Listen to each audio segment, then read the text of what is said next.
L'UNIM, l'Union nationale pour les intérêts de la médecine.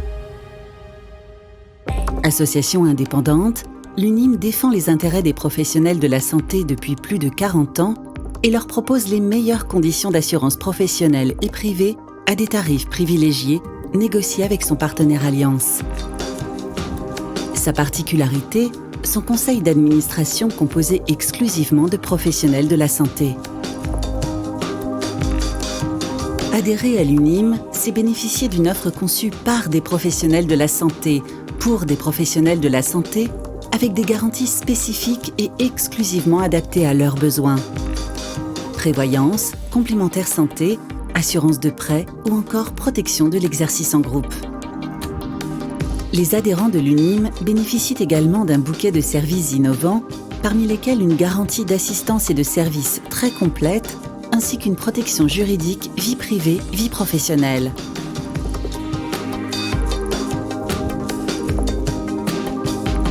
Ensemble, assurés d'être bien assurés.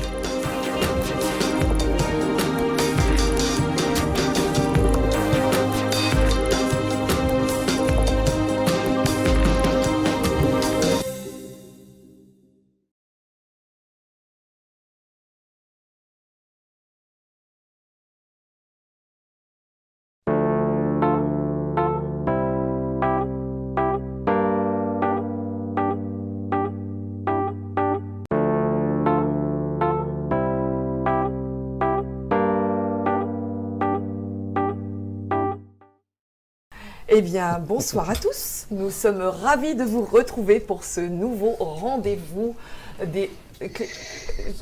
Non, mais là, faut arrêter de me...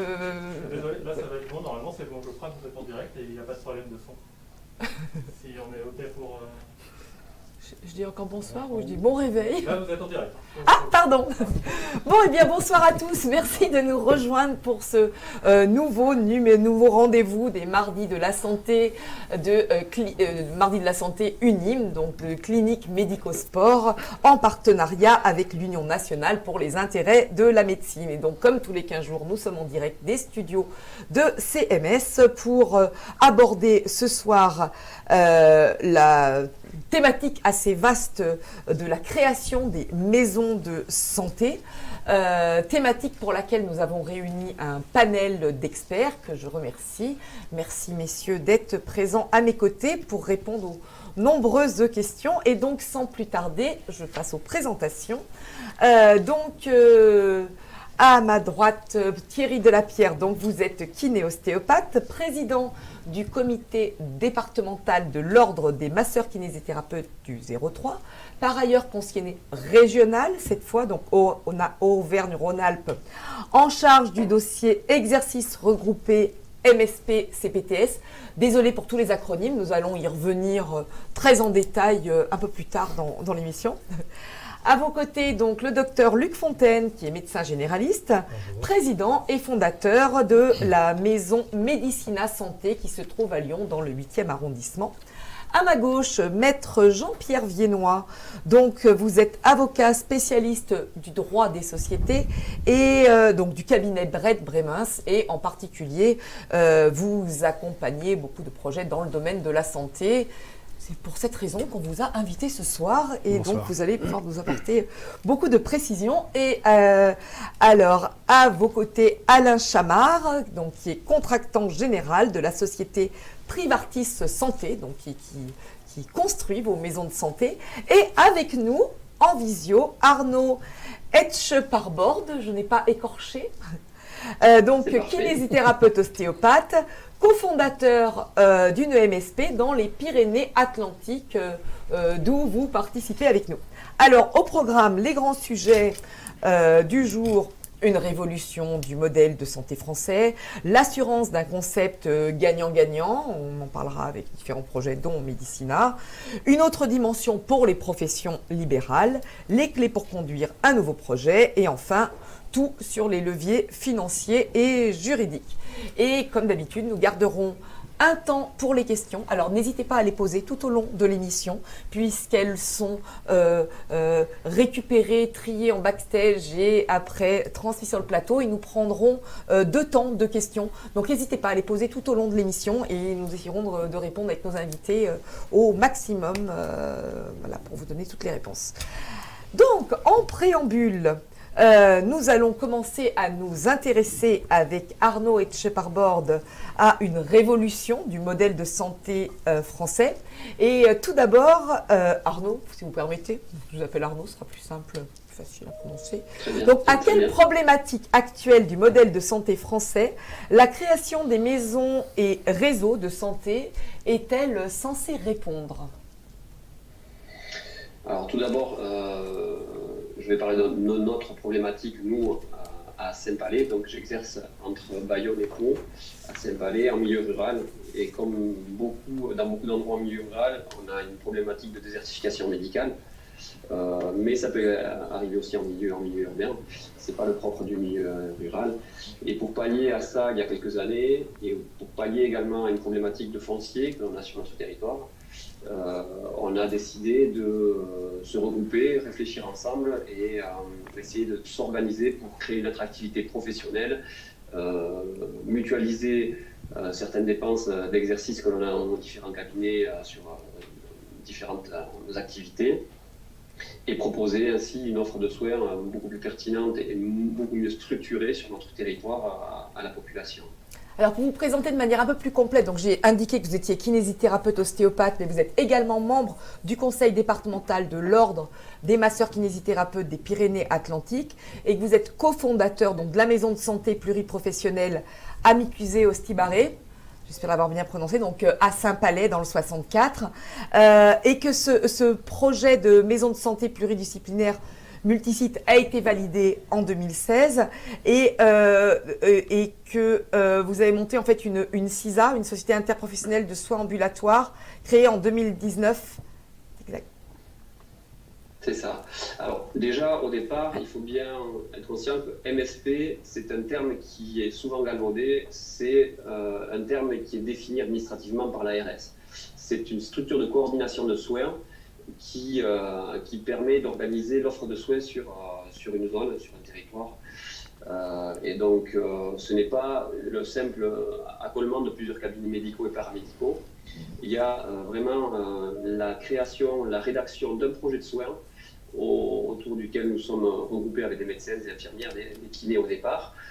On a fait valider ce projet de soins auprès de l'Agence régionale de santé en 2016 et derrière, nous sommes structuré en une société juridique qui s'appelle la SISA, Société interprofessionnelle de soins ambulatoires, qui permet d'être l'interface juridique entre l'ARS, la CPAM et nous, professionnels de santé. Et ça nous permet également une souplesse dans le fonctionnement local, pour la réception de fonds, pour l'organisation d'autres structures comme maison de santé en dur.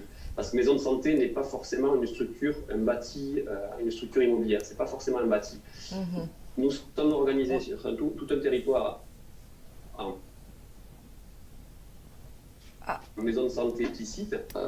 Sur ces 50 personnes organisées autour de ce projet de soins, 50 dans la société interprofessionnelle, 20 vont prochainement intégrer une maison de santé en dur que nous allons installer à Saint-Palais, donc, qui est le chef-lieu de canton, si vous voulez, de tout un territoire. Et la société interprofessionnelle regroupe des professionnels sur 2 pôles territoriaux associés, donc les 50 professionnels dont j'ai parlé tout à l'heure. Et la particularité de notre montage, c'est qu'en plus de faire une maison de santé pluridisciplinaire, nous avons une transversalité avec l'hôpital local, l'hôpital de Saint-Palais, qui fait partie du groupement hospitalier territorial de la Côte Basque, avec une branche donc à Saint-Palais, et donc nous serons à 50 mètres de l'hôpital, avec dans nos locaux le secteur santé publique, les sages-femmes, les diététiciennes et certaines consultations de l'hôpital, comme le CMP, le CMPE, le secteur psychologique et psychiatrique, qui seront dans nos locaux, sous le même toit. D'accord. Alors vous avez déjà commencé à répondre. À la fois une structure de... D'accord. Oui, non. Alors vous avez déjà commencé partiellement à répondre. Alors, à l'échelle de votre région, quels sont les enjeux auxquels souhaite répondre la MSP, dont vous êtes le cofondateur, et quelles sont les améliorations concrètes que votre projet de MSP a pu apporter localement dans la prise en charge des patients? Alors les enjeux, c'est améliorer l'offre de soins. C'est évident, l'offre de soins de premier recours, parce que il y a une problématique donc de la prise en charge. On a un petit secteur service d'urgence donc à Saint-Palais, mais qui est vite engorgé. Et on a une problématique de prise en charge de la bobologie. On est à 45 minutes de Bayonne, on est à 2 heures de Bordeaux. Donc il y a certaines prises en charge qui doivent être très vite organisées. Donc cette MSP permet déjà de faire un premier recours en termes de prise en charge. Et en termes de modalités, lorsqu'on crée une MSP, derrière, on va signer un contrat avec la sécurité sociale pour mettre en place des ACI, des accords contractuels interprofessionnels. Et à partir de ces accords, on va développer des missions de prévention, chose qu'on ne faisait absolument pas chacun de notre côté. On va développer des réunions pluridisciplinaires très régulières sur lesquelles on va revenir sur des dossiers patients. Et on va également mettre en place des campagnes de santé avec des commissions de santé sur, nous cette année, développer un travail sur l'insuffisance cardiaque et sur la dépendance vieillesse. Et donc c'est des structures, à chaque fois ce sont des réunions pluridisciplinaires. Ceci est facilité par le fait que nous recevons des financements par l'ARS, nous répondons donc à certains critères, à certains indicateurs, et ça permet de créer en fait une dynamisation de l'exercice comme on ne faisait pas avant. Merci beaucoup. Je vais faire un premier petit tour de table de réaction parmi nos intervenants. Alors justement sur cette dernière question des améliorations concrètes, des améliorations apportées par la MSP, je m'adresse d'abord à vous, Thierry Delapierre.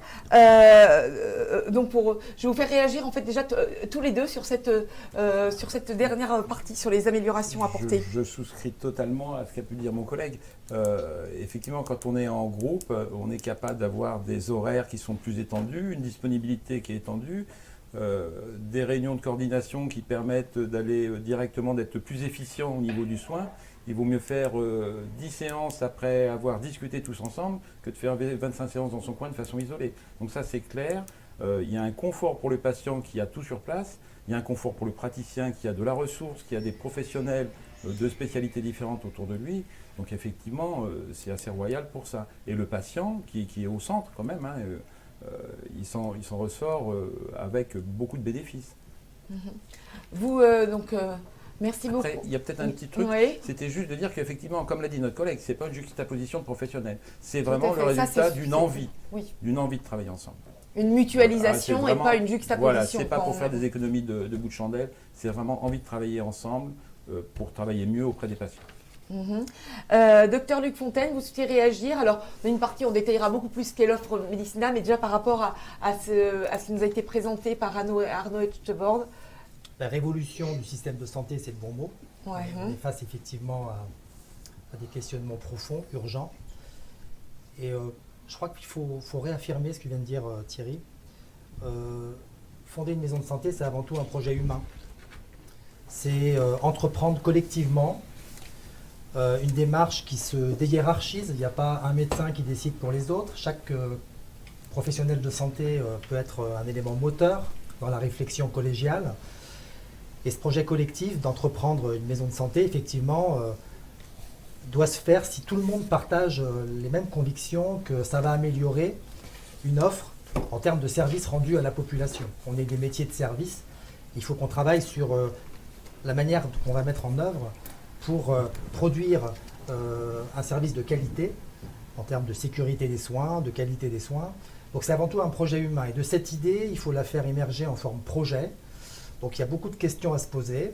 Malheureusement, quand on fait des études de santé, on n'est pas formé à l'ingénierie de la santé, on n'est pas formé au management de la santé. Donc j'invite ceux qui sont motivés et qui peuvent prendre le temps de se former à l'ingénierie, au management de santé. Ça permet d'acquérir une connaissance un peu plus organisationnelle de nos métiers et ça permet de construire un petit peu ces projets que l'on va ensuite mettre dans un cadre national des maisons, des pôles de santé et des communautés professionnelles territoriales de santé, parce que ces projets qui soient privés ont une mission publique et pour aspirer à des financements par le biais de structures juridiques, la CISA, etc., pour obtenir des financements effectivement sur la prévention, sur des thématiques de santé, il faut répondre à un cahier des charges qui est donné par les autorités de santé. Mais projet humain qu'on organise, et effectivement, on fait appel parfois à des soutiens. N'oubliez pas de rentrer en contact avec la Fédération des maisons et pôles de santé, avec les URPS, qui vous apportent ces éléments un peu d'ingénierie de santé pour structurer effectivement et aller au bout de votre projet. Merci beaucoup. Alors maintenant que le décor est déjà bien planté, puisque nous avons illustré la tendance, la volonté et même la nécessité de créer de nouvelles structures de santé, en l'occurrence des maisons de santé, qui entre autres permettent une mutualisation des moyens et une prise en charge globale et pluridisciplinaire des patients. Voyons comment mener à bien un tel projet. Et c'est l'objet de notre deuxième thème, qui va aussi nous permettre de décoder un certain nombre d'acronymes. Du coup, je vais me tourner vers vous, maître Jean-Pierre Viennois. Donc, dans les clés pour conduire un nouveau projet, peut-on tout d'abord déchiffrer les différents modèles de maisons ou réseaux de santé et quelles en sont les caractéristiques d'un point de vue juridique, avec les points forts, les points faibles? Je vous laisse nous faire un état. Alors, je rappelle quand même, donc vous êtes avocat spécialiste du droit des sociétés avec une activité importante dans le domaine de la santé au sein du cabinet Brett Bremens, et que parmi les activités du cabinet figure l'accompagnement de collectifs, de professionnels de santé dans la mise en œuvre de projets de type MSP ou CPTS. Merci. Effectivement, on a déjà rencontré dans l'exposé dans les exposés que nous avons eu la chance d'écouter, on a déjà rencontré différentes notions. CISA, j'ai entendu, maison de santé pluriprofessionnelle, et il y en a bien d'autres. Effectivement, lorsqu'on aborde ce sujet, on rencontre différentes notions qu'il n'est pas toujours facile de distinguer et qui renvoient à des notions juridiques, qui correspondent à des notions juridiques, qui correspondent à des réalités distinctes. Alors, pour voir clair, je crois qu'il faut commencer par quelques observations qui concernent l'ensemble de ces notions, et je me concentre sur les principales notions qu'on est susceptible de rencontrer aujourd'hui, c'est-à-dire les maisons de santé pluriprofessionnelles, les centres de santé, donc on dira MSP pour maisons de santé pluriprofessionnelles, les centres de santé, les CPTS, communautés professionnelles territoriales de santé, et puis on peut rencontrer aussi les notions d'équipes de premier recours, ou d'équipes de soins primaires, ou d'équipes spécialisées. Voilà.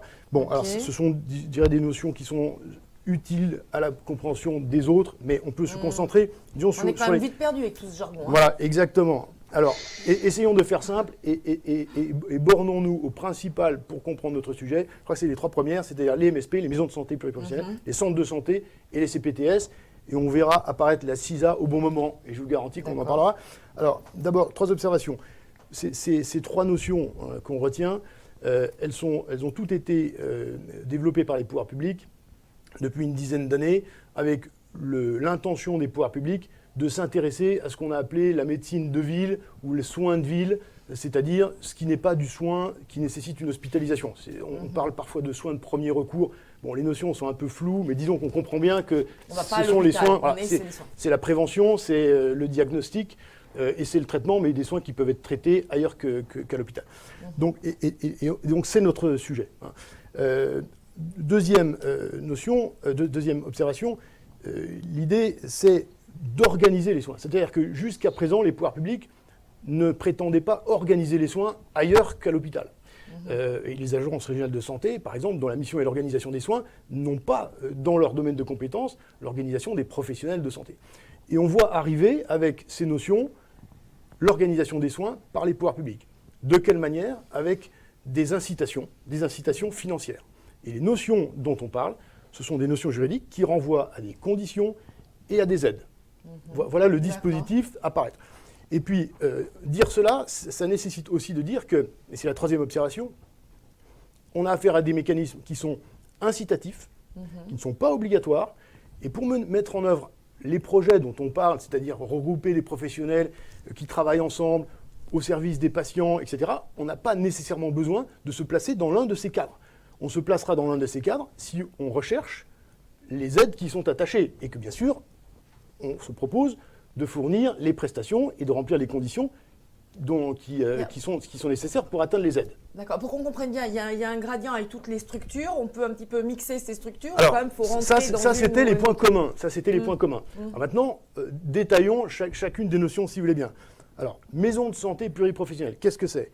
Ce qui la caractérise, quand on prend la réglementation, c'est le caractère pluriprofessionnel d'activité, donc présence de professionnels qui relèvent de plusieurs professions, un exercice coordonné, et Thierry Delapierre disait, c'est pas une juxtaposition, c'est effectivement une coordination, c'est l'ADN de la maison de santé pluriprofessionnelle, de coordonner des soins, au service d'un projet de santé qui est conforme au projet régional de santé élaboré par l'ARS.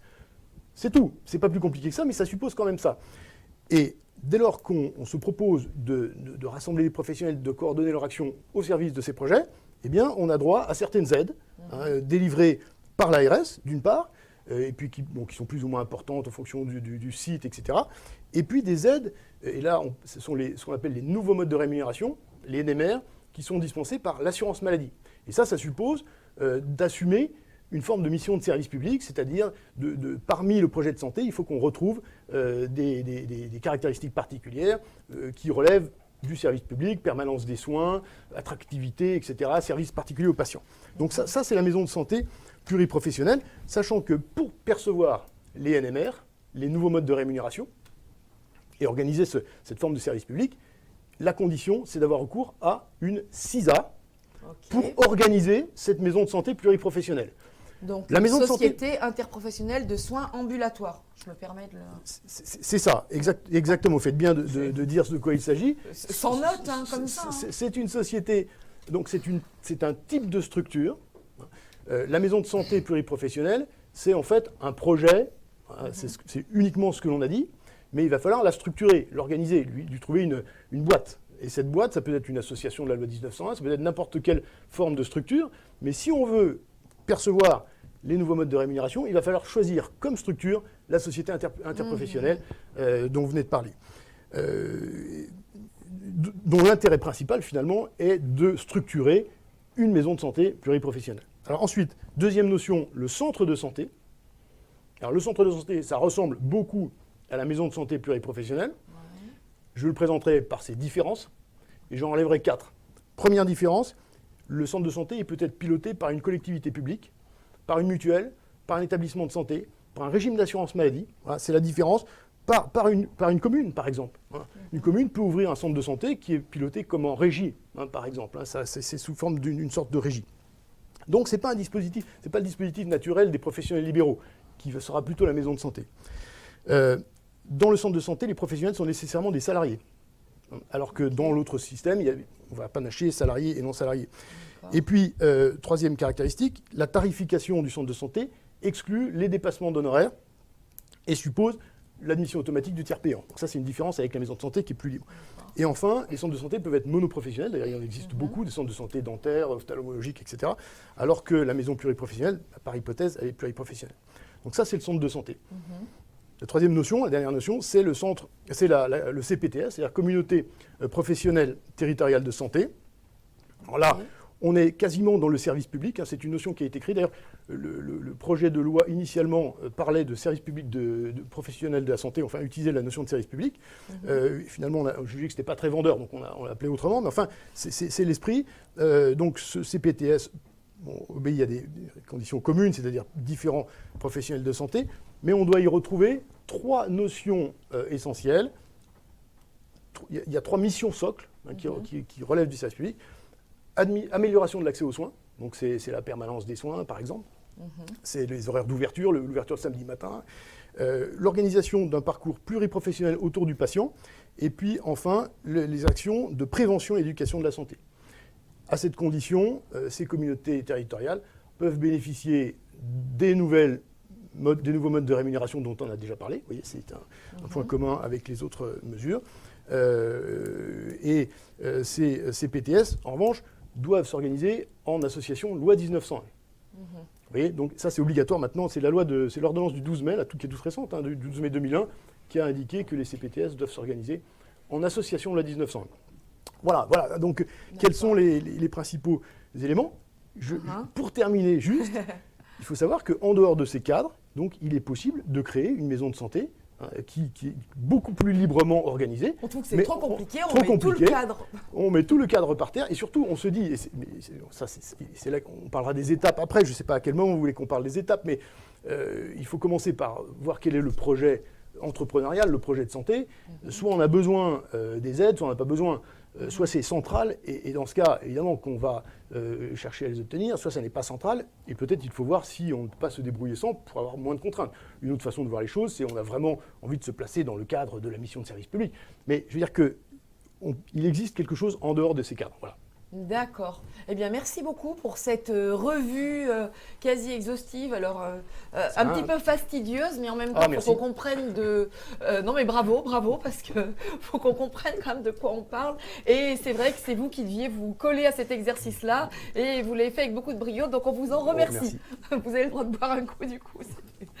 Alors, maintenant, si on se place du côté du projet de santé, donc des vôtres respectivement, quels sont les points forts et les inconvénients de chacun de ces modèles. Donc, Arnaud Etcheparbord. Alors, au niveau des inconvénients, on va dire les obstacles qu'on a vus à la création, quelqu'un a dit, le docteur Fontaine a dit tout à l'heure, qu'on n'était pas formé à l'ingénierie, et effectivement, ça, c'est un gros obstacle au départ, parce que rédiger un projet de soins, se mettre autour de la table pour rédiger un projet de santé, c'est pas simple. C'est pas intuitif au départ. C'est pas intuitif, non, tout à fait. Donc il faut se poser les bonnes questions. Et on apprend à se connaître, effectivement. Il y a toute une création de la communauté interprofessionnelle qui se fait autour justement de ce projet. On commence à comprendre comment fonctionne la profession et qu'est-ce qu'ils peuvent développer. Donc ça, c'est également une richesse. Ensuite, il y a toutes les démarches administratives, parce qu'on va entreprendre un parcours. En fonction des territoires, les ARS sont plus ou moins formés à l'exercice en ANSP. Donc, on va avoir pas un chemin forcément très bien fléché. Et nous, pour ce faire, on s'est fait aider d'un coordinateur de santé pour finaliser notre projet de soins et le faire passer en CISA. Ensuite, au niveau des points forts de ce modèle, c'est vraiment... On devient professionnel de santé, on n'est plus le kiné, technicien qui fait du massage, du chaud et de l'électro, point. On passe vraiment à une étape de professionnel de santé, on met en avant nos compétences pluridisciplinaires, on essaye de trouver une organisation, une offre de soins la plus optimale pour les patients. Il y a beaucoup plus d'échanges avec nos professionnels, moi j'ai découvert beaucoup de choses sur les soins infirmiers, et tout ça permet d'avoir vraiment une structuration de l'exercice qui est beaucoup plus intéressante. Et même à tel point que dernièrement, sur la crise Covid, moi je suis co-gérant donc, de la CISA, on a mis en place un centre médical avancé l'an dernier en 3 jours, avec 20 médecins autour. On a mis en place un centre de vaccination que je coordonne avec un médecin et une infirmière. On fait 1500 vaccinations par jour sur notre territoire qui compte 9000 habitants. Donc 1500 vaccinations par semaine. Donc voilà, on peut structurer et organiser une offre de soins qui est beaucoup plus pertinente que ce qu'on pouvait faire jusque-là. Et ça nous sort vraiment de nos exercices habituels. D'accord, merci. C'est vraiment intéressant. Merci. Thierry Delapierre, comment vous auriez envie de réagir sur points forts, inconvénients de ces modèles? Alors, inconvénients, il y en aura toujours, on trouvera toujours des choses qui ne marchent pas. Mais bon, c'est essentiellement les points forts qui sont intéressants. Hein. Alors, comme le disait mon collègue, la réunion, la richesse des échanges, de découvrir ce que fait l'autre, de lui apprendre, de lui montrer ce qu'on sait faire et puis de comprendre ce que lui il sait faire. Donc ça, c'est extraordinaire. Après, il y a un petit point, puis après je laisserai la parole à mes collègues, il y a un petit point qui est important. Dans la maison de santé, il y a aussi une des missions, c'est la formation continue. Et la formation continue, on demande à ce que dans les maisons de santé, il y ait des tuteurs pour les étudiants. Et ça, c'est extraordinaire pour faire venir des nouveaux professionnels. Des gens qui font de l'internat, nos collègues médecins qui font de l'internat, les kinés qui sont tuteurs d'IFMK. Donc on reçoit des étudiants et en recevant des étudiants, on leur fait envie, on leur donne envie de revenir. Et ce côté formateur des maisons de santé, c'est des structures où de temps en temps, on a même un local, le bâtiment a été construit, donc ça c'est notre ami là-bas qui nous le dira, le bâtiment a été construit, on a un local qui est prévu, ça fait partie, c'est dans le projet de santé. On a un local qui est prévu pour héberger les étudiants, voire les remplaçants. C'est un truc extraordinaire, ça nous donne un outil pour pérenniser le projet, pour pérenniser l'idée, enfin, cette envie qu'on a eue de se réunir. Et ça, c'est quand même un point important aussi. Voilà. Du moment qu'on a des tuteurs, on est à peu près assuré qu'on va pouvoir progresser et faire venir des nouveaux intervenants, des nouveaux professionnels. Merci. Docteur Luc Fontaine, sur les points forts, les inconvénients, en essayant de pardonner les mêmes. Pour faire la part des choses, en fait, Ouais. pour les professionnels de santé, travailler en MSP, c'est une vision patientèle. Et on décide de partager ensemble une patientèle et on est convaincu qu'on va améliorer la prise en charge coordonnée de ces parcours des patients. La vision CPTS, c'est plus une approche populationnelle. Donc c'est plus un territoire un peu plus large où des professionnels de santé qui ne sont pas forcément obligés de se regrouper dans une unité de lieu décident de travailler ensemble avec des missions qui sont quand même difficiles à atteindre. Une des fragilités, c'est celle-là, c'est que l'organisation de notre système de santé, d'offres de proximité, qui est quand même la première porte d'entrée d'accès aux soins, 80% de la population franchit cette porte pour accéder au système de santé, elle doit répondre à un enjeu fondamental, c'est l'attractivité envers les jeunes, envers nos enfants, qui aujourd'hui ne s'installent plus en libéral. Donc c'est vrai que c'est toute la stratégie de ces maisons de santé, de ces CPTS, c'est d'essayer de construire une architecture qui donne envie aux jeunes de s'installer, parce que s'il n'y a pas de médecins qui s'installent, on n'aura pas la possibilité d'atteindre les missions attendues par les autorités de santé. La fragilité de la maison de santé, c'est un petit peu sur sa fonction de coordination. La fonction de coordination qui met en œuvre un représentant, un président, c'est pas forcément un médecin, ça peut être un kiné, un représentant de la maison de santé avec un coordinateur qui aujourd'hui est proposé de manière externalisée 1 ou 2 jours par mois par l'ARS et une secrétaire. Et ce noyau de coordination doit être en mesure de construire le projet coordonné. Donc ça veut dire passer du temps en dehors des patients, faire une revue de morbimortalité, faire des réunions thérapeutiques complexes, travailler avec le pharmacien sur la iatrogénie. Tout ça, c'est du temps médical en dehors du patient. Et qui le paye, ça? Et c'est vrai que les subventions aujourd'hui obtenues par la CEPAM ou l'ARS aspirent à financer ça, mais sont-elles suffisantes? Et c'est ce qui manque. Le carburant est un petit peu léger, si vous voulez, pour vraiment lancer cette dynamique de coordination. Mais elle est portée par une volonté humaine de gens qui sont d'accord pour travailler ensemble sur la cohérence de cette communauté médicale. Je dirais que la fragilité, elle est là. Elle est sur le financement de cette coordination. Merci beaucoup. On va revenir un tout petit peu plus tard sur le rôle de l'ARS.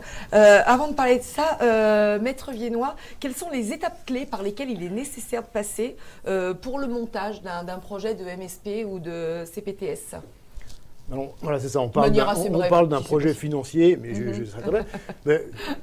Donc ça veut dire qu'on va aller chercher des aides, et donc probablement c'est une condition indispensable du projet. Donc on va faire un avant-projet, et on va le soumettre aux autorités qui sont susceptibles de le financer. Et c'est organisé comme ça, et d'ailleurs si vous allez sur Internet, vous verrez que l'ARS et l'assurance maladie accueillent les avant-projets pour donner un avis. Donc on fait un avant-projet, on le communique à l'assurance maladie ou à l'ARS, et on recueille son avis, on l'ajuste, et ensuite on constitue la structure. Parallèlement, il n'est pas interdit de discuter entre professionnels pour savoir ce qu'on va faire, si ça marche. C'est quand même le volet le plus important in fine. Et puis après, une fois qu'on a obtenu la validation définitive, eh bien là, on peut passer à la signature de tout ça et à la formalisation. Alors, petite question générale rapidement avant de passer au sujet suivant. Justement, quel est le rôle de l'ARS dans l'accompagnement des professionnels de santé et quels sont les autres acteurs? Vous gardez la parole, qui répond Peut-être vous avez l'expérience de près. Monsieur de la Pierre. L'ARS nous assiste, les professionnels évidemment, puisque c'est elle qui regarde si le cahier des charges est respecté. C'est elle qui va donner le feu vert sur un pré-projet, mais il n'y a pas que l'ARS. Alors l'ARS départementalement, en Auvergne-Rhône-Alpes, réunit une commission régulièrement, ce qu'on appelle une SCD, c'est un espace de concertation départementale, où chacun vient expliquer ce qu'il veut faire. Sont invités les ordres, les représentants de l'ARS, les représentants de la sécurité sociale, des ordres professionnels, de l'URPS, enfin voilà. Et tout le monde dit oui, dit plutôt non. Donc le projet évolue comme ça petit à petit. Les autres acteurs, donc il y a cette fameuse fédération des maisons de santé, donc ils savent aussi de quoi ils parlent.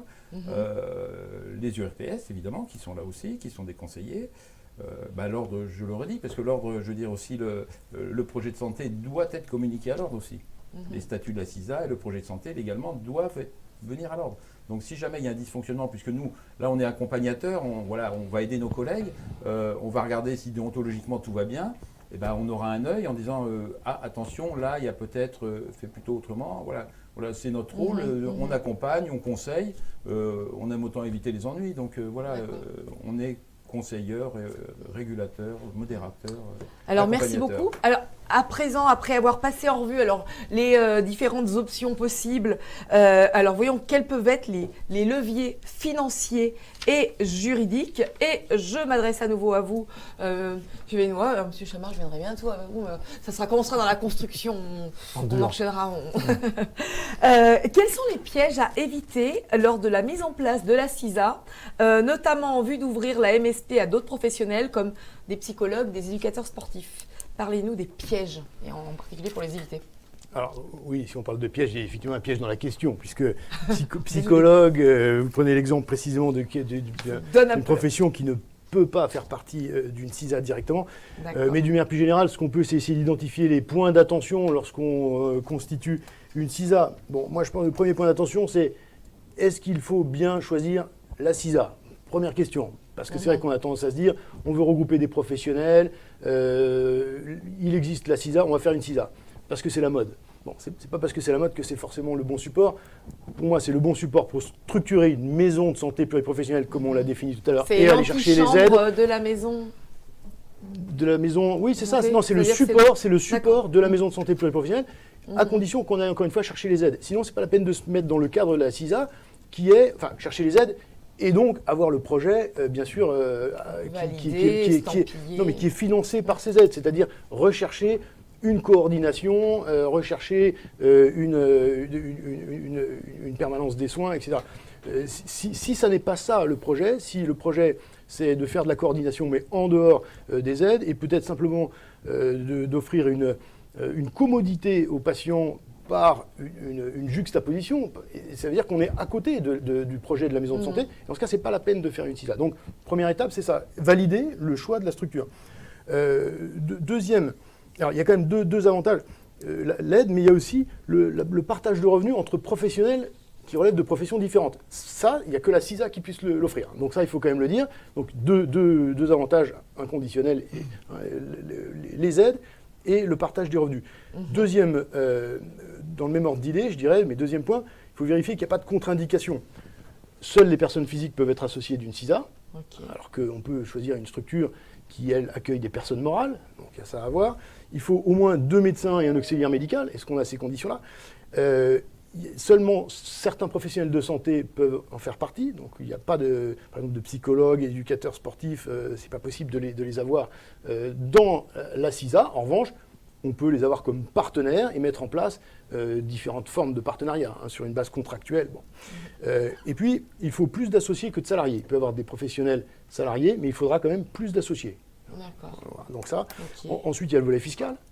La CISA, elle est normalement non assujettie à l'impôt société, mais elle peut opter. Est-ce que c'est pertinent compte tenu du projet? Il faut se poser cette question-là. Il y a le problème de la TVA. Si on veut faire beaucoup de choses à voir. Si on veut associer un pharmacien, par exemple, parce que le pharmacien est assujetti à la TVA, donc ça va un peu bousculer peut-être les prévisions si on pensait échapper au problème de la TVA. Et puis après, il y a le problème de la discussion du fonctionnement. Comment on répartit les activités entre les intervenants? C'est le cœur du sujet. Ça, c'est comment on répartit les activités, comment on répartit les missions, comment on coordonne. Il faudra aussi traiter le problème des entrées et des sorties d'associés. J'ai même vu qu'il existait des communications. Alors là, je crois qu'on va... Je suis désolée de vous... non, mais parce qu'il y aurait tellement de choses à dire. Oui, il y a plein de pièges. Je pense que... Oui, non, mais des pièges... Du coup, je me suis piégée moi-même en posant une question comme ça, puisque du coup, on peut vous lancer pour... on voit qu'il va falloir qu'on fasse une deuxième émission sur le même sujet, parce qu'on ne va pas pouvoir traiter de tout ce soir. Pour donner un petit peu la parole donc, à nos autres intervenants, quel financement disponible pour développer sa structure et financer, par exemple, certains équipements.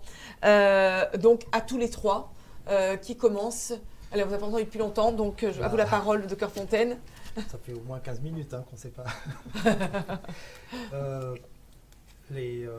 La réflexion, la proposition des MSP, ça date de 2009 avec la loi de Bachelot, la loi HPST. Et puis en 2012, il y a un sénateur, je crois que c'est Fourcade, je ne sais pas si c'est ça Thierry, c'est Fourcade, qui a proposé une réflexion sur la structure juridique de ces regroupements. Et il a créé cette société civile qui est la CISA. La CISA, il ne faut pas que ce soit la pelote qui s'en mêle et qui stérilise la volonté humaine de bosser ensemble. La CISA, elle est là pour générer une reconnaissance institutionnelle, ce qui est assez satisfaisant pour les pros, parce qu'ils ont bossé, ils ont monté un projet de santé, et ça fait du bien que l'ARS dise bravo, et la Sécu, vous avez réussi votre projet de santé. Elle a pour mission de recevoir des subventions, comme le disait Maître à l'instant. Maître Viennois. Voilà, et à redistribuer ces subventions aux professionnels qui vont décider de bosser ensemble sur certaines thématiques. Voilà.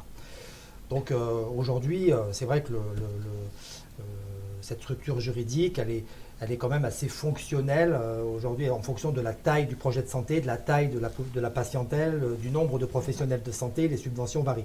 En même temps, je finirai là-dessus, quand on décide de créer une CISA, il faut créer en même temps une association, loi 1901. Parce que l'association, elle va percevoir, il y a deux financeurs, la Sécu et l'ARS. L'association va percevoir de l'argent qui va vous permettre de financer les frais juridiques de constitution de la CISA, etc. Ok, merci beaucoup. Arnaud Etcheparbord et Thierry Delapierre, qu'est-ce que vous pouvez ajouter pour compléter ce que vient nous dire le docteur Luc Fontaine avant qu'on passe à la construction, à l'immobilier? Pas personnellement, pas énormément. Ah bah vas-y Arnaud, à toi. Arnaud. Si vous voulez, pardon, excusez-moi. Au niveau de l'ARS, vous avez au départ des FIR, des fonds de démarrage, qui sont une aide technique au démarrage, avec un fonds de financement qui va vous aider à payer justement le soutien juridique et comptable, même s'il faut le dissocier entre association et CISA. Et ensuite, vous avez également, lorsque vous avez créé votre CISA, parce que j'en ai parlé rapidement tout à l'heure, les ACI, les accords conventionnels interprofessionnels, c'est un contrat que vous signez avec l'ACPM et l'ARS qui vous permet de financer donc, toute la structuration de votre projet de soins avec des campagnes de prévention, avec des campagnes de mission de santé. Et vous avez un soutien avec ça sur le système de communication, à la fois le DMP, on en parle beaucoup en ce moment, le dossier médical partagé, mais également un outil de communication qui, nous on a créé donc un site internet, un logo, on s'est structuré autour de ce logo, ça crée une identité, ça, voilà, donc il y a plusieurs choses qui sont mises en place et ces financements sont Ah, on vous a perdu. se font par des ACI. Ok. Pardon, et donc ces financements se font par l'intermédiaire des ACI, justement, par la CPM. D'accord. Merci beaucoup. Thierry Delapierre, encore une petite chose à compléter là-dessus sur ce dit. volet? Tout est dit. Tout est dit. Bon, eh bien, je vous donnerai la parole. Je pourrais juste ajouter peut-être, mais ce sera, Oui. vous allez voir que je vais vous aider, parce qu'il y a aussi une quantité d'aides qui sont fournies indépendamment du cadre dont on parle, par les collectivités et notamment par les communes, et elles peuvent en particulier aider pour trouver des terrains. D'accord. Ok. Sur lesquels on pourra peut-être construire une CISA. Vous tendez la perche à votre voisin, c'est parfait. Il y a un bouquin qui est bien fait, qui est le bouquin qui a été fait par le fondateur des maisons de santé, Pierre Dehaas, et qui explique assez bien comment on monte une maison de santé. Les premiers chapitres, c'est rencontrer vos élus. Il faut que vous ayez une Eh bien, volonté si on peut avoir la politique. référence pour l'indiquer Pierre Dehaas, sur la page, comment monter une maison de santé, où on vous donnera eh bien, on vous indiquera la référence. Donc maintenant, quelles possibilités sur le plan immobilier? Alors, quelles sont les erreurs à éviter à tout prix pour gagner le plus de temps possible? Alors, sans lister toutes les erreurs, parce qu'on a déjà pris un petit peu de retard. Et puis après, je pourrais donner la parole à votre voisin. Sur le plan immobilier, il y a deux façons de procéder. Soit on devient locataire. Quand je dis on, c'est la structure qui va exploiter la maison de santé, c'est la CISA, c'est une autre structure. Elle peut devenir locataire d'un bien immobilier, soit elle peut devenir propriétaire. Et puis on peut aussi imaginer, pour quelle que soit l'option, de constituer une structure spécifique, une société immobilière, à laquelle peuvent participer tout ou partie de ceux qui participent à la maison de santé. Donc, après, on renvoie aux problématiques spécifiques à ce type de projet. La difficulté, c'est d'assurer, lorsqu'on fait un investissement ou lorsqu'on prend à bail un local, le problème, c'est d'assurer le paiement des loyers. Et en principe, les subventions ne sont pas faites pour assurer le paiement des loyers. Elles sont faites pour financer telle activité, tel poste, etc. Donc il faut que le projet soit viable, mais on n'est pas à l'abri, en cours de vie de la structure, d'un locataire qui s'en va, d'un professionnel qui change d'avis, etc. Donc ça mérite d'être très bien organisé. Il faut savoir qui va assumer le risque, comment il sera réparti entre les professionnels. Donc je dirais que c'est la clé. Après, on peut le décliner et voir les différentes rubriques, mais la clé, c'est de savoir qui supporte les risques. Et c'est lié, bien sûr, avec l'utilisation, la mise à disposition des locaux et la coordination de cette utilisation. D'accord. Alors, merci beaucoup pour ces réponses sur le plan immobilier. Et donc, la transition est toute trouvée pour enfin donner la parole à Alain Chamard. Donc, Alain, vous êtes contractant général pour la société Privartis Santé. Pouvez-vous tout d'abord présenter en quelques mots votre activité? Je dis en quelques mots, alors je donne la parole au bout d'une heure. En 3 mots.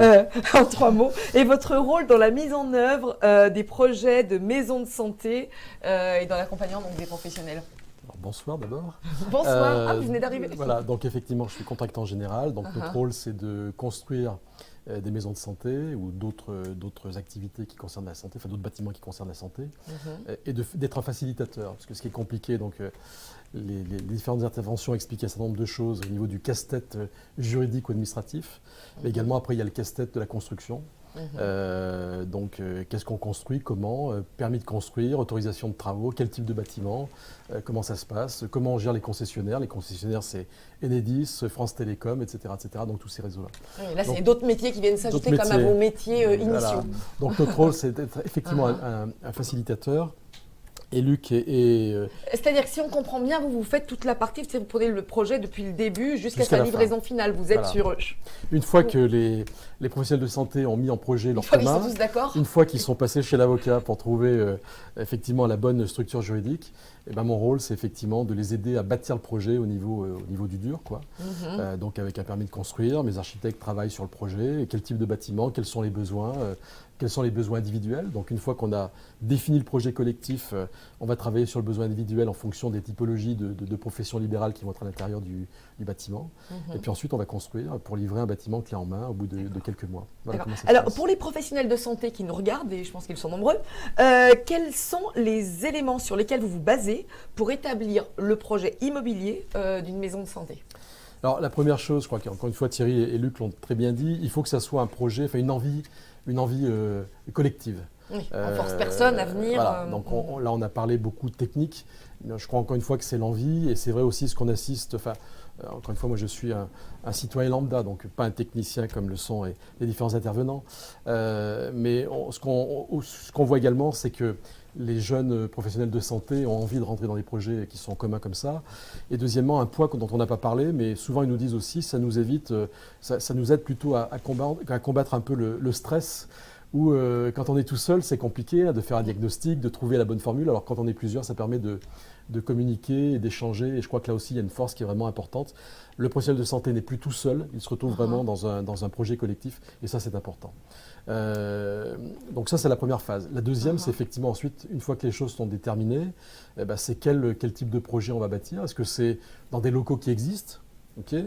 Jean-Pierre l'a dit tout à l'heure aussi, les municipalités de ce point de vue-là peuvent être des aides à la décision en trouvant des locaux ou en trouvant du terrain, et bien souvent aussi en le vendant à des prix qui sont relativement intéressants. Et puis c'est ensuite là, une fois que tout ça est mis en place... C'est en requalifiant par exemple certains locaux existants qui vont peut-être être proposés par la municipalité, mais en faisant les transformations nécessaires. En donnant un bail, donnant un bail emphytéotique, etc. Pour différentes solutions. Donc il ne faut pas que les auditeurs, on va dire, soient effrayés, ça semble compliqué, mais c'est un peu comme on construit une maison. Oui. Il faut un bon. Oui, vous avez le maître d'œuvre. Voilà, il Donc faut en un fait, bon vous êtes un maître peu le d'œuvre. maître d'œuvre C'est finalement ça. dans les. Voilà. Notre rôle, encore une fois, c'est d'être maître d'œuvre, d'être facilitateur, de les aider, et puis de gérer toutes les problématiques de la construction, que ce soit tout ce qui concerne aujourd'hui les normes pour les établissements qui reçoivent du public, la climatisation, les problématiques électriques, enfin, etc., etc. Donc notre job, c'est vraiment de les aider là-dessus. Et puis de définir ensuite le projet global. Alors, il y a une profession qui n'est pas présente ce soir, mais c'est un comptable, parce que je pense aussi que c'est important. C'est qu'on on parle de sous, et donc effectivement, quand on est professionnel de santé, c'est se dire aujourd'hui, je bâtis un projet avec des personnes, combien ça va coûter, et combien ça va me coûter au niveau des coûts locatifs mensuels, etc., etc. Donc c'est vraiment ces points sur lesquels on a un peu d'expertise et d'expérience. Donc on aide nos clients à trouver le bon curseur et à dimensionner effectivement leurs besoins par rapport à ce qu'ils auront la capacité de rembourser, on va dire, par la suite, mais également de se mettre sur un projet sur du moyen long terme.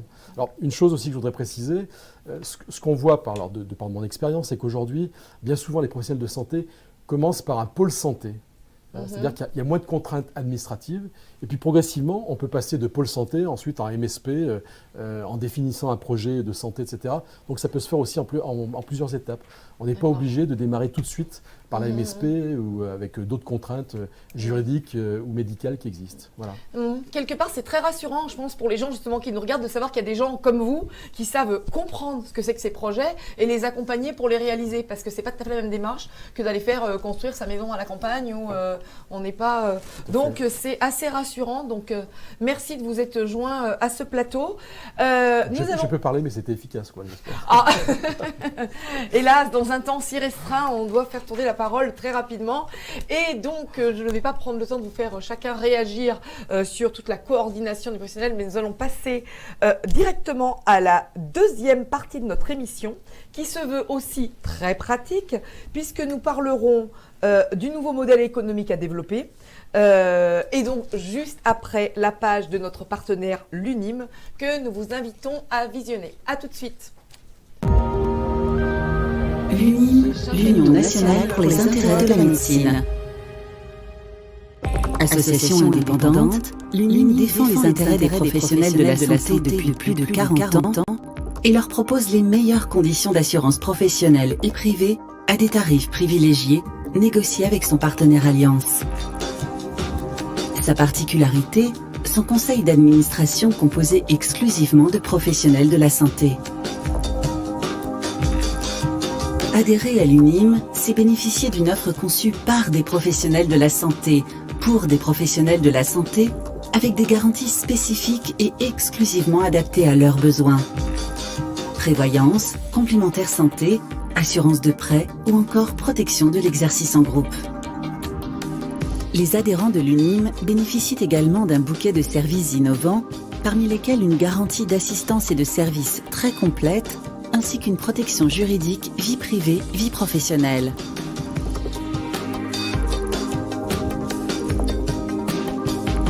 Ensemble, assurés d'être bien assurés.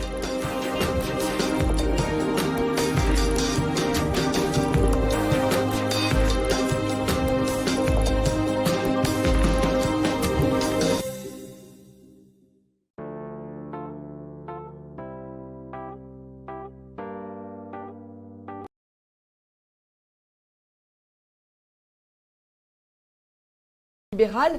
Petit retour quand même sur ce que nous avons entendu avec vous, Alain Chamard. Alors, sur la base de vos réponses à tous les deux, que pouvez-vous nous dire sur la coordination entre les professionnels de santé et professionnels du bâtiment lors de la mise en œuvre du projet? Alors, je vous redonne quand même la parole là-dessus, sur cette coordination, et après, je vous ferai chacun réagir. Alors, je vous explique très rapidement comment on fonctionne. Lorsque le projet, on va dire que les professionnels de santé sont mis d'accord sur un projet, on les réunit, on fait d'abord une étude de faisabilité en disant voilà combien ça va coûter. À partir de là, on va dimensionner le projet, on va dire, de façon financière. Et avec l'aide d'un comptable, on va leur dire voilà, pour telle superficie que vous allez prendre, ça va vous coûter tant. Donc au niveau du coût locatif, mais également des charges que vous aurez payées. Parce qu'effectivement, c'est comme si on passait d'une maison individuelle à une copropriété, puisqu'on va travailler en commun, etc. On met les gens en commun. Voilà, donc c'est comme ça qu'on bosse. Et c'est vrai, encore une fois, on parle de sous, donc c'est important. La construction, c'est compliqué. C'est de savoir, je suis professionnel de santé, j'investis dans une maison de santé. voilà combien ça coûte, voilà combien je vais payer par mois, etc. Et voilà, donc c'est important d'avoir ces éléments tangibles. Rapidement, vos réactions. Ce qui vient d'être dit est fondamental. La volonté de travailler ensemble, à un moment, il faut la structurer. Il y a cette étape financière. Il est important de rencontrer des gens comme Alain, qui ne sont pas des promoteurs au sens pur, qui sont des gens qui se mettent au service des professionnels et de leurs besoins. Le premier interlocuteur qui comprend les médecins, c'est quand même les architectes. Il faut définir effectivement avec précision votre cahier des charges. Quel est votre espace de soins? Qu'est-ce que vous allez partager? Plus vous augmentez l'espace de soins, plus vous allez mutualiser l'espace commun, donc vous allez profiter économiquement de ces choix. Il n'y a pas que la CPAM et l'ARS qui sont des partenaires des MSP. Allez voir les politiques, allez voir les élus, allez voir votre maire ou votre métropole. Demandez-lui, c'est une responsabilité citoyenne l'offre de soins. Il n'y a pas que les médecins qui sont en charge de structurer la santé sur le territoire. Et le maire, il doit vous aider à trouver soit un terrain, soit une maison pas chère, pour que vous puissiez sortir d'un modèle économique qui va partir de vos loyers. Combien une infirmière est capable de payer en loyer sur votre territoire? Combien un médecin généraliste? Combien un kiné? Et quand vous avez associé tous ces loyers, ça vous donne une capacité pour financer, pour structurer, pour payer les architectes, pour payer le notaire, pour lever un crédit, pour aller voir les banques. Donc il faut que vous ayez cette maîtrise économique globale de votre projet. Mais partez des loyers. N'allez pas tenter de vivre une expérience si vous ne savez pas le prix qu'elle va coûter au final. Partez de vos loyers et vous vous dites, moi je ne peux pas payer plus cher en termes de loyer, de charges. Et à ce moment-là, vous aurez la capacité de construire le financement que vous allez mettre en œuvre. Ok, merci beaucoup. Vous souhaitez compléter, Thierry Delapierre, ou tout a été dit? L'anticipation, tout est là. Ok. Arnaud, quelque chose à rajouter sur ce volet-là, sur la coordination avec toute la construction C'est pas grave, on peut passer à la suite. Je crois... Ah non, vous avez pas remis votre micro peut-être. Si, je l'ai remis. Ah, pardon. Ouais, bon. Oui, tout à fait. Non, c'est notre commune en fait qui a mis à disposition un terrain à la communauté d'agglomération qui est le maître d'œuvre, donc qui construit, et nous serons locataires de la communauté d'agglomération. Voilà, donc les politiques locaux se sont vraiment investis. Merci beaucoup. Donc, sur notre quatrième sujet, qui est une autre dimension pour les professions libérales, je me tourne vers vous, Thierry Delapierre. Donc, je vous ai présenté tout à l'heure, mais je n'ai pas précisé que vous avez participé au développement de plusieurs maisons de santé au niveau local. Vous faites partie d'un réseau de santé. Vous êtes aussi, alors même si on est un peu en dehors du sujet, mais vous êtes également expert judiciaire auprès de la Cour d'appel pour tous les déficits fonctionnels, dérives, tout ça. Donc, c'est pas le sujet du jour, mais c'est intéressant et ça nous permettra de vous inviter aussi sur d'autres sujets. Quelles sont les conséquences de la loi Ma Santé 2022 sur l'exercice libéral de la santé pour l'ensemble des professionnels de santé, dont les médecins et les kinés? Est-ce que selon vous, cela rend le modèle de la maison ou du réseau de santé incontournable? Alors je ne sais pas si ça le rend incontournable, mais ce qui est sûr, c'est qu'il fallait que ça évolue. Et la loi HPST nous a bousculé avec la création des maisons de santé. La loi MSS nous a encore bousculé en disant voilà les CPTS. Et Ma Santé 2022 nous a dit et maintenant il faut 2000 CPTS en 2022. Quoi. Donc effectivement ça a bousculé les pratiques. C'est quelque chose dont on était tous des professionnels plus ou moins isolés dans nos cabinets, kinésithérapeutes isolés, voilà. On n'avait pas l'expérience hospitalière. Nos camarades médecins, nos collègues médecins, nos collègues infirmières sont tous passés par la voie hospitalière à un moment ou à un autre et ont cette expérience. Nous, on ne l'avait pas forcément. Donc, sincèrement, ça a bousculé les pratiques. On a été obligé de se mettre autour de la table en se disant comment on va faire? On va essayer de faire comme ci, de faire comme ça. On va travailler avec d'autres professionnels avec lesquels on n'a pas l'habitude de travailler, avec des psychologues, avec des ostéopathes, avec tout un tas de professionnels, des éducateurs sportifs, pour le sport santé, entre autres. Voilà. Donc ça a ouvert des portes que tout seul dans nos cabinets, on ne pouvait pas ouvrir. Alors justement, à quels professionnels les maisons de santé sont-elles ouvertes, peut-on préciser? Et donc, qui peut collaborer avec les médecins ou intervenir dans ces structures? Pour être très clair, la maison de santé, si on considère le bâtiment, beaucoup de gens peuvent venir dedans. Si on considère l'entité juridique qui est la personne morale maison de santé, c'est réservé aux professionnels de santé. Par contre, au sein du projet de santé, il n'est pas interdit de prévoir et de faire intervenir des intervenants extérieurs qui ne sont pas des professionnels de santé, comme des ostéopathes ou des chiropracteurs non professionnels de santé, des APA, les psychologues, tous ces gens-là peuvent participer dans le cadre du projet. Et après, ils ne viennent pas comme des cheveux sur la soupe, ils sont intégrés au projet de santé, et c'est là que, justement, l'ordre est là pour dire aux confrères, envoyez-nous vos projets, on va vous dire si c'est possible. Et la plupart du temps, c'est possible. Il n'y a pas d'interdiction. Il suffit d'être vigilant, chacun a ses compétences, chacun a le droit de faire ci ou de faire ça, mais à partir du moment où tout est clair, tout est démarqué, voilà, ce qui est gênant, c'est quand on se retrouve face à des espèces de maisons où il y a tout le monde qui est mélangé, on ne sait pas qui fait quoi, puisqu'il y a eu un projet de santé mais qu'on a abandonné depuis longtemps. Voilà, ça c'est fort gênant. Mais si on nous contacte, nous, l'ordre, on est là pour accompagner les gens. On va vous dire, faites plutôt comme ci, ou faites plutôt comme ça. J'en reviens toujours là, quoi. On est là pour aider. Et pour dire que déontologiquement, ça pose pas de problème. Alors, concrètement, qu'est-ce que ce modèle apporte à l'exercice des autres professionnels de santé, justement, tels que les kinés, on l'a évoqué? Et est-on dans un élargissement des perspectives ou bien dans un rétrécissement des prérogatives par le rapprochement avec le médecin? Alors ça, c'est une grande crainte. C'est effectivement une grande crainte. Beaucoup de professionnels kinés ont peur qu'en travaillant avec un médecin, ils soient aux ordres du médecin. Mais comme on l'a dit tout à l'heure, l'idée d'un projet, c'est qu'il n'y a pas de chef. Vous me direz, docteur Fontaine, on va tous travailler ensemble, on est tous collègues, au sens, on obéit tous aux mêmes lois, le code de la santé publique. Il n'y a pas de chef. Le médecin, il ne prescrit pas au kiné, il prescrit au patient. Et le kiné est là pour répondre aux besoins du patient. Donc voilà, on travaille tous ensemble. Du reste, dans les projets de santé, si on décide de s'occuper, par exemple, de la prévention, de la lutte contre le diabète, ça sera peut-être plus le volet de la diététicienne qui va gérer cette partie-là. Si on s'occupe de la prévention des chutes, ça sera peut-être plus le kiné. Si on s'occupe de la lutte contre l'obésité, ça peut être le médecin parce que c'est son truc. Voilà, il n'y a pas de grand chef qui chapeaute tout. Et si c'est une crainte, elle n'est pas forcément fondée. Après, évidemment, il faut que dans les statuts, tout ça soit très clair. Les statuts de la maison de santé sont définis dans la loi, enfin une grande partie, donc il faut les suivre. Après, faut les envoyer aux ordres, que ce soit les kinés, les médecins, l'ordre des infirmiers. Tout le monde va dire ce qu'il en pense, et on peut arriver à quelque chose qui est très agréable et qui justement restera dans les clous, sans problème. Merci beaucoup. Alors nous passons au dernier thème de notre émission, l'assurance d'un concept gagnant-gagnant. Et donc je vais vous donner la parole, docteur Luc Fontaine. Donc je rappelle que vous êtes médecin généraliste, président fondateur de la maison Médicina Santé à Lyon. Alors c'est un projet qui est porté depuis plus de 10 ans, qui est né en 2016 sous la forme d'une start-up, Médicina, et qui est devenu aujourd'hui un important pôle de santé donc dans le secteur de Rockefeller. Alors présentez-nous brièvement Médicina Santé et selon vous, le modèle des maisons de santé peut-il être à la fois économiquement viable pour la sécurité sociale et efficace pour la prise en charge des patients? Question large. Alors, les maisons de santé, oui, bien évidemment, c'est un engagement des professionnels de santé d'améliorer la prise en charge des patients. Donc c'est forcément efficient. Si on prend mieux en charge les patients, on va prendre mieux en compte leurs complications sur des parcours plus ou moins complexes de maladies chroniques ou autres. Cette approche globale de la personne sur les jeunes générations a tendance quand même à déhiérarchiser un peu les rapports interprofessionnels.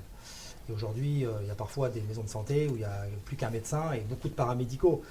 Et on est pour autant sur une vraie proposition d'offres de qualité. Bon, moi, Médicina, j'ai eu une vision un peu entrepreneuriale qui est un long parcours. Il ne faut pas se décourager. Quand on a des convictions, on est au service de la santé, donc on doit porter ses convictions jusqu'au bout dans cette dimension de transmission. Moi, j'ai pris en compte effectivement le respect de cette architecture de modernisation de système de santé autour des MSP et des CPTS. Donc il faut effectivement entreprendre en essayant de rejoindre les attentes des autorités de santé, le financement qui en découle. Et puis j'ai un peu poussé mon parcours sur l'autre versant qui est un peu l'innovation. Et cette innovation, j'ai toujours considéré qu'elle était fondamentale pour aller chercher de nouveaux usages. Donc moi, je suis parti du socle des maisons de santé, c'est ce qui est le cœur opérationnel de la structure Médicina, mais moi je rassemble une centaine de professionnels de santé. Donc c'est-à-dire qu'il n'y a pas que du premier recours, il y a toutes les spécialités médicales, il y a un centre d'imagerie, un laboratoire d'analyse, ça on peut le retrouver aussi dans les maisons de santé. Hein. Il y a vraiment toutes les spécialités qui sont nommées au Code de la santé publique qui ont vocation à intégrer le projet.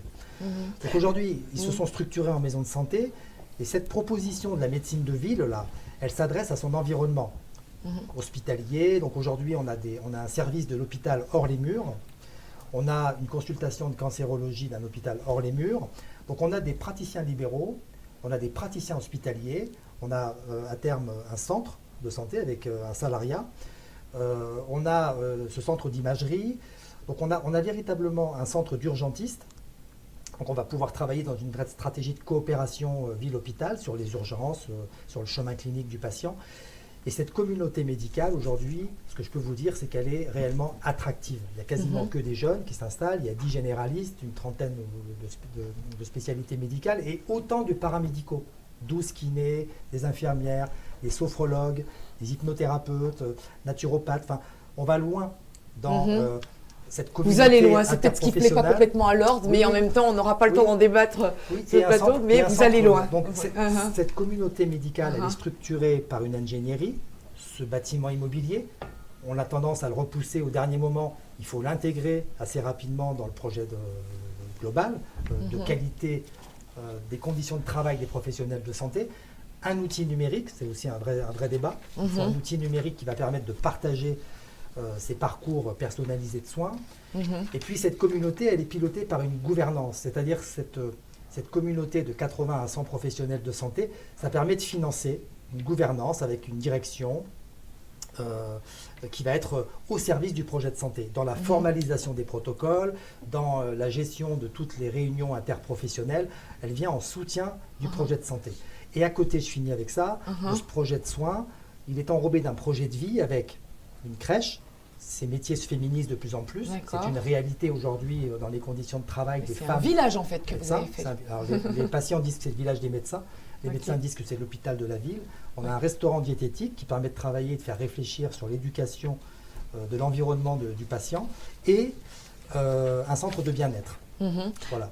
Juste rapidement, avec votre concept Médicina, quelle limite du modèle actuel de maison de santé vous avez cherché à répondre? Donc, je crois que vous avez déjà j'ai renforcé pas mal répondu. Le modèle économique.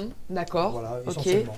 Ok. Et jusqu'où, selon vous, les maisons de santé peuvent-elles intervenir dans l'évolution des prises en charge médicales, dans la formation, développement, nouvelles prestations de prise en charge, les limites fixées par le financement public Comme le disait très bien Thierry, projet humain et autour de ces pratiques. Enseignement, accueillir des internes, leur faire découvrir ce qu'est que la médecine de proximité et comment elle fonctionne et comment elle apporte une vraie stratégie de qualité de prise en charge des patients. Et puis recherche, être capable de ces maisons de santé, de ce centre de bien-être ou de ces parcours plus ou moins complexes, d'analyser des indicateurs sur ces protocoles, de faire des analyses de ces données pour être capable de s'améliorer constamment. Donc la gouvernance, elle a un petit peu cette faculté, c'est qu'elle met en œuvre une démarche qualité, une démarche d'évaluation des pratiques professionnelles, une démarche de labellisation, peut-être à terme de certification. C'est véritablement apporter un soutien d'ingénierie à cette volonté humaine de travailler ensemble. Parce que quand on est seul en tant que médecin et qu'on est toujours seul, on touche quelques subventions, mais à un moment, il faut faire attention à cette fatigue que ça engendre, parce que c'est pas rien, quoi. C'est quand même la coordination, c'est quand même chronophage, c'est de l'engagement. Et quand les gens retombent dans leur pratique quotidienne, quand ils voient 20 patients, 25 patients, quand le kiné ils ont du mal à libérer du temps pour travailler ensemble. Donc il faut effectivement financer, aider vraiment à déployer ces pratiques interprofessionnelles. Ok, merci beaucoup. J'aimerais quand même vous entendre réagir, Thierry Delapierre, puisque je vous ai vu un petit peu sourciller. Alors, on va très loin. Est-ce qu'on est un petit peu limite par rapport à l'ordre? Comment vous réagissez Alors, clairement, si on parle de la maison de santé, voilà, pour nous, toute personne peut participer pourvu qu'elle ait un diplôme qui soit reconnu par l'État d'une façon ou d'une autre. Donc, quand on évoque les ostéopathes qui sont des non-professionnels de santé, c'est un diplôme qui est reconnu par l'État. Ce n'est pas un diplôme d'État, mais il est reconnu par l'État. Il en est de même pour nos psychologues, pour les psychothérapeutes, il en est de même pour les chiropracteurs.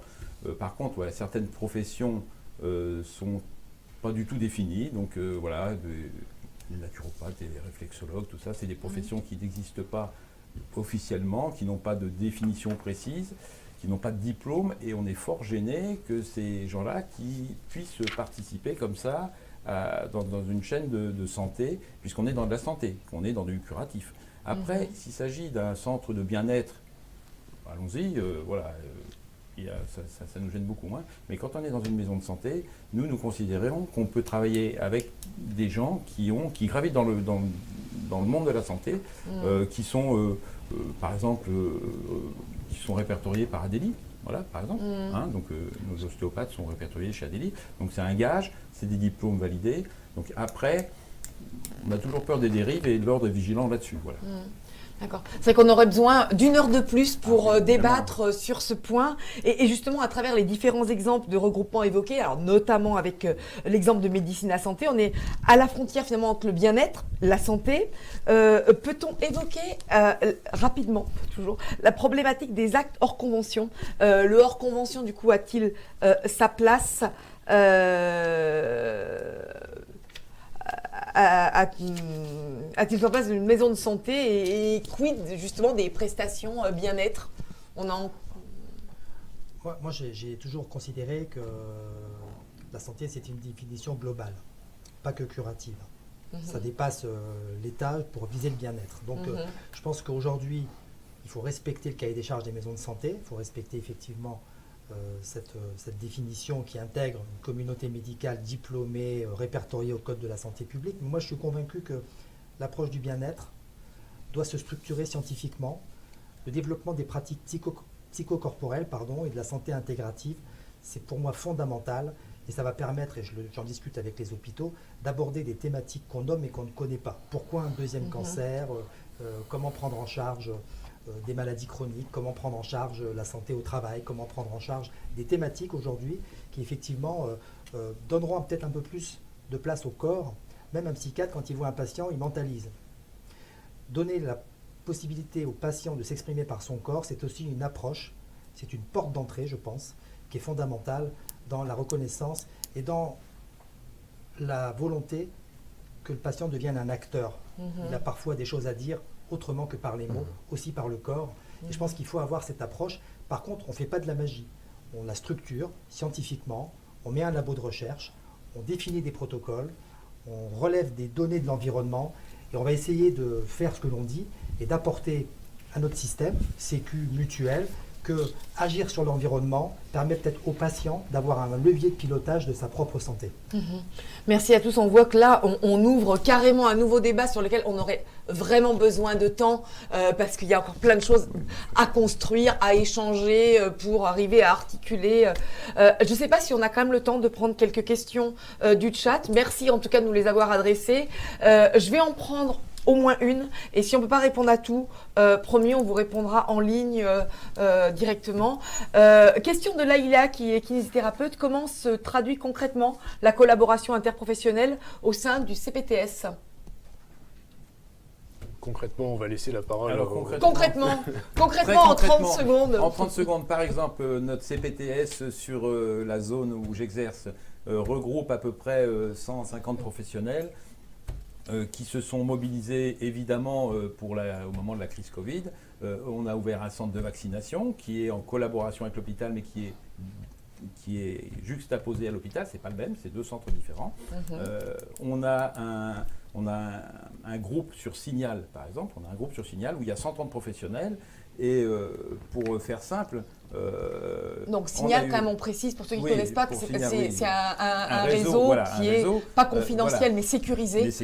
Voilà. Une collègue kinésithérapeute a vu une patiente arriver avec une chic énorme, en pleurant, en disant « Je ne trouve pas de dentiste, mon dentiste est parti, je ne trouve pas de dentiste, je ne sais pas quoi faire.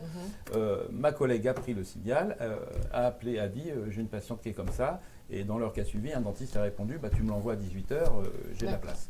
Voilà. Donc c'est ce genre c'est du pratico-pratique. Donc ça, c'est quand même, on est dans un exemple opérationnel de réponse. On était incapable de le faire il y a 3 ans, ça. on était incapable de le faire. Bah, d'ailleurs, je reviens à ce que nous disait tout à l'heure Arnaud Edgebarbour, qui disait que finalement, le centre, du coup, vous avez pris à bras le corps la crise Covid. C'était pas parce que vous avez dans vos collègues certains qui vous ont dit mais d'où vous vous occupez finalement de Covid alors que vous êtes kiné et pourtant c'était structuré et il fallait y aller et vous étiez là. C'est exactement ça. On va au-delà de nos qualifications initiales de kiné, ce que je disais tout à l'heure, on n'est plus des simples techniciens, on est des professionnels de santé et on s'organise vraiment en transversalité. Le médecin reste la pierre angulaire, mais il y a une transversalité en termes pluridisciplinaires qui s'installe et qui est très intéressante et très enrichissante. Nous avions eu une question de Denis, qui est kinésithérapeute ostéopathe, alors qui concerne plus la première partie. À plus ou moins longue échéance, n'est-ce pas une fin programmée du monde libéral conventionné? Vaste question. Je ne pourrais pas répondre là-dessus. Vous ne répondez pas? Ce qu'on voit, c'est effectivement une intervention accrue des pouvoirs publics dans le domaine libéral, c'est indiscutable. Alors, est-ce qu'il y a une intention autre et plus vaste? On peut se poser la question, effectivement. C'est pour ça que j'insistais sur l'existence de modèles alternatifs. Il ne faut pas oublier qu'on peut faire peut-être aussi sans l'intervention des pouvoirs publics. L'avocat serait-il là pour contourner la loi? Non, pour ouvrir pour faire savoir qu'il existe un panel de possibilités et pas uniquement celles que nous désignent les pouvoirs publics lorsque ça les arrange. Parce que, ou lorsqu'ils pensent bien faire, il y a aussi d'autres possibilités. Et les regroupements de professionnels existent depuis bien longtemps. Alors c'est vrai que, on avait raison de souligner tout à l'heure que certains isolés ont du mal à savoir ce qu'ils peuvent faire, c'est tout à fait exact. Mais certains ont su aussi se regrouper, mettre en commun des moyens, sans des aides des pouvoirs publics. En revanche, il y a des domaines dans lesquels l'aide est nécessaire. Lorsqu'il y a un désert médical, ça veut dire que par hypothèse, l'initiative privée ne suffit pas. Donc là, effectivement, l'intervention publique est indispensable. Est-ce qu'elle doit aller plus loin? Bon, ça, c'est un vaste débat. Ça, c'est en fait, on ouvre plein de débats, mais c'est pour frustrer tout le monde, pour remonter plein de plateaux et d'échanges. Qu'est-ce que vous avez envie de rajouter? L'offre libérale, elle est menacée comme l'hôpital public. C'est pourtant notre histoire, c'est notre ADN. Et aujourd'hui, il faut le défendre. Et je pense qu'elle n'a aucune raison de disparaître. En France, on a cet acquis social, la Sécu, on a ce secteur de l'offre libérale des soins. Elle n'a aucune raison de mourir. Il faut la transformer, il faut faire ces maisons de santé, il faut peut-être créer des centres, parce que parfois ça peut convenir à certains d'être salariés. Mais avoir une activité libérale, fidéliser une patientèle, c'est l'âme d'un beau métier, ça, donc ça ne disparaîtra pas. Je vois pas la raison et ça ne sera pas l'intérêt, ça serait certainement pas l'intérêt pour n'importe quel gouvernement que l'offre libérale s'effondre, parce que l'hôpital n'aurait pas les moyens de compenser. Voilà, et je pense que l'hôpital et la ville, ce sont deux partenaires qui doivent s'associer pour trouver effectivement une véritable solution. On n'a pas eu tout le temps d'en parler, mais juste un petit mot. Vous avez aussi développé le centre Balicina. Quelle est sa vocation? En quoi il vient compléter l'offre de services de Médicina? On va dire qu'on va encore plus loin, mais justement en tant qu'affaire autant... Juridiquement, Médicina, c'est une holding qui conçoit, réalise et exploite des projets. D'accord. Sous cette holding, il y a une société Médicina Gestion qui s'occupe vraiment de la partie soins, maison de santé, qui soutient la maison de santé. Et puis, il y a une autre société qui s'appelle Balicina. Donc, deux structures complètement distinctes. Balicina offre une passerelle fabuleuse pour les kinés, les sages-femmes, pour le handicap, pour les grands brûlés. Elle a une vraie audace santé. Et elle est aussi ouverte au grand public. Et elle peut s'adresser sur ses parcours de soins sur diverses thématiques, santé au travail, les TMS, le burn-out, etc. Mais Balicina, effectivement, elle va contrebalancer sur l'activité médicale. On n'est absolument pas capitalistique. Je rejoins un petit peu Alain sur le fait qu'il faut que vous construisiez un projet adapté à vos besoins, à la réalité financière de vos besoins. On n'est pas sur un modèle qui va vous prendre des honoraires, des rétrocessions, des droits d'entrée. Vous devez être aussi confortable que dans un cabinet tout seul, sauf qu'autour de vous, vous avez une vraie organisation. Et de l'autre côté, on a un projet bien-être qui est quasiment gratuit pour les kinés et les sages-femmes, et qui a aussi une activité commerciale sur le grand public. Voilà, donc ça permet de compenser un petit peu le modèle, si vous voulez, de Médicina. D'accord. Alors malheureusement, j'ai pas le temps de faire réagir tout le monde sur ces derniers éléments.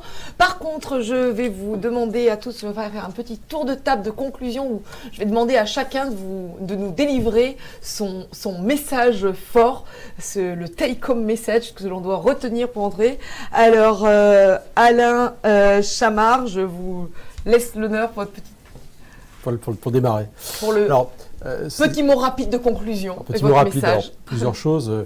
Donc Thierry et Luc ont parlé à la fois de médecine curative mais également du préventif. On en a parlé avant le débat, notamment sur différentes sociétés asiatiques où vraiment ils sont plus sur le préventif que sur le curatif. Donc je pense que c'est une des pistes, bien évidemment, qui devrait être étayée et se développer dans les années qui viennent, alors avec des règles à respecter. Je pense qu'effectivement, la deuxième chose, c'est que les maisons de santé ou les pôles santé, c'est l'avenir à partir d'un projet commun. Et je rajouterais que c'est aussi la transmission. Parce qu'aujourd'hui, pour moi, c'est important que les anciennes générations de médecins ou professions de santé ou kinés puissent transmettre aux nouvelles. Et c'est aussi une des forces des maisons de santé qu'on retrouve, et je pense que l'avenir va vers là. Merci beaucoup. Maître Viennois, votre mot de conclusion?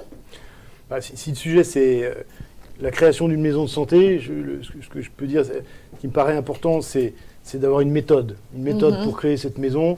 On a dit qu'il fallait savoir s'entourer.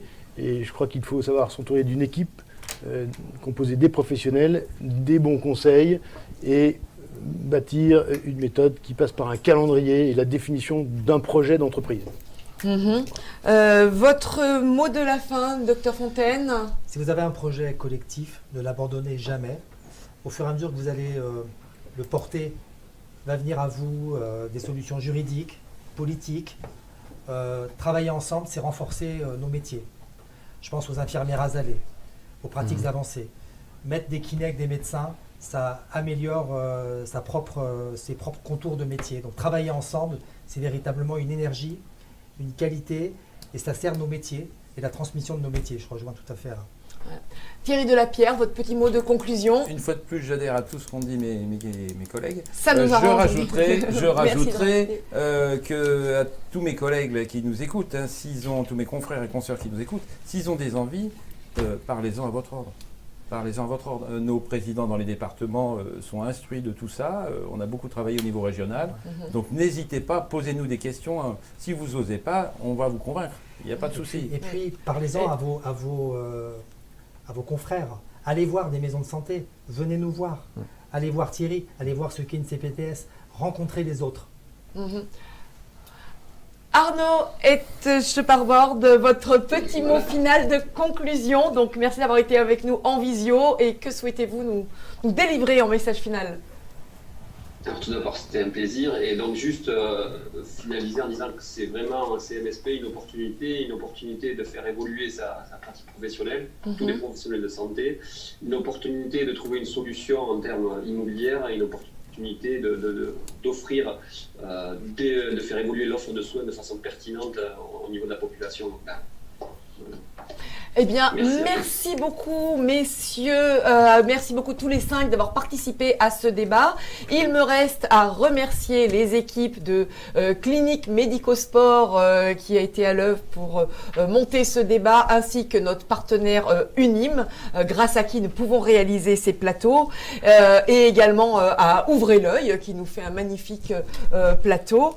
Il me reste plus qu'à vous annoncer la thématique de notre prochain mardi de la santé Unim CMS du 15 juin, ce qui portera sur les enjeux d'une nutrition préventive et thérapeutique. Ce sera encore un vaste sujet à traiter en 1h15, mais visiblement on peut un petit peu dépasser. En tout cas, merci d'être restés avec nous.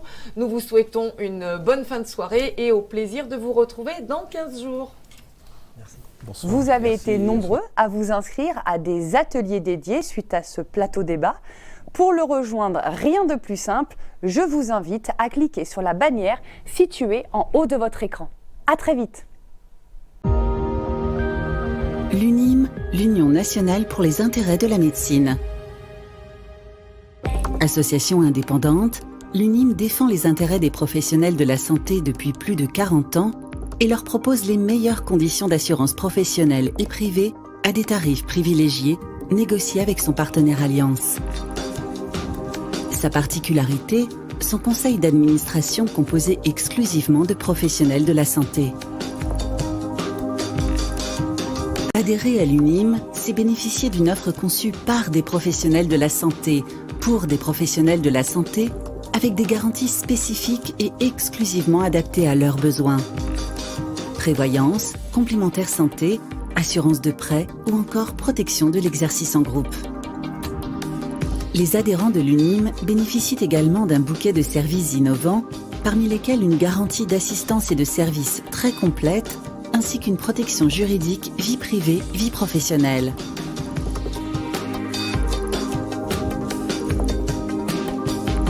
Ensemble, assurés d'être bien assurés.